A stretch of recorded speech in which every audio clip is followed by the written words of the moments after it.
Bonjour à tous et bienvenue sur Amazing Mac TV. Pour ceux qui souhaiteraient acheter l'iPhone SE qui est en précommande à partir de demain, je voudrais compiler quelques questions que j'ai eues sur mes différentes vidéos d'iPhone SE 2020, alors il y en a eu plusieurs, et puis de voir s'il n'y a pas des pièges, puisque cet iPhone a beau être un iPhone quand même plutôt puissant, on a quand même quelques pièges à éviter et il ne faudrait pas être déçu sur certains points.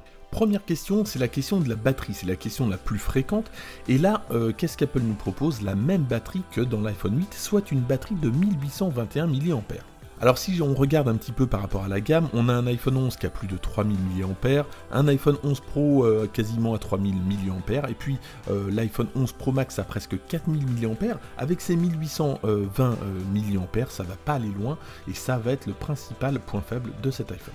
Deuxième point négatif, je vous en parlais hier, c'est la puce U1. Alors ça ne dérangera sans doute pas grand monde, mais si les Apple Tags arrivent, et je pense qu'ils vont utiliser la puce U1, eh bien cet iPhone ne pourra pas utiliser toutes les capacités de l'Apple Tag, et ça aussi c'est dommage. Je suis pas persuadé que ça coûte vraiment très cher à instaurer, mais là encore, pour avoir la puce U1, il faudra taper dans du haut de gamme.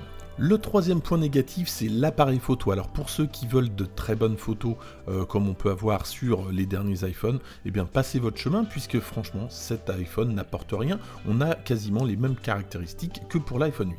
Avec l'iPhone SE, on n'aura pas le Smart HDR et puis surtout, on n'aura pas le mode nuit. Et une fois qu'on a goûté au mode nuit, on ne peut plus s'en passer.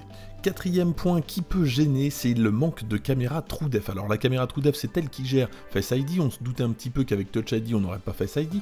Mais ça a des conséquences, notamment pour certaines applications, notamment dans l'application Clips dont je vous parle régulièrement. On n'aura pas ici les modes scène. Et puis surtout, on n'aura pas tout ce qui est Animoji et Memoji. Alors petite précision avant d'avoir plein de commentaires sur le sujet, je parle ici des animojis qu'on ne peut pas bouger, qu'on ne peut pas animer, donc grâce à la caméra TrueDepth justement qui calcule au mieux les angles de la tête. Évidemment on pourra utiliser les Memoji pour se créer un profil comme ça existe déjà même pour ceux qui n'ont pas de caméra TrueDepth, et puis on va pouvoir utiliser les stickers associés aux Memoji ou aux animojis. Cinquième et dernier point, on revient sur l'appareil photo parce que je pense que c'est vraiment l'un des gros points faibles également de cet iPhone. Alors attention, pas de zoom optique sur cet iPhone, ne soyez pas déçus, lorsque vous allez l'acheter, il n'y a que du numérique. Voilà donc pour ces 5 points à noter pour pas être déçu lorsque vous allez recevoir votre nouvel iPhone. Évidemment, il y a des points négatifs par rapport à l'iPhone 11, c'est pas parce que l'iPhone 11 est sorti avant que celui-ci sera meilleur évidemment, donc faites bien attention, mais ça reste quand même un téléphone très puissant par rapport à l'iPhone 8, il n'y a aucun problème. Merci d'avoir suivi cette vidéo et puis un grand merci, je le redirai jamais assez, à tous ceux qui likent les vidéos, tous ceux qui commentent, je vois qu'il y en a pas mal qui reviennent assez régulièrement, c'est vraiment sympa. Et puis moi je vous dis à très bientôt pour une autre vidéo.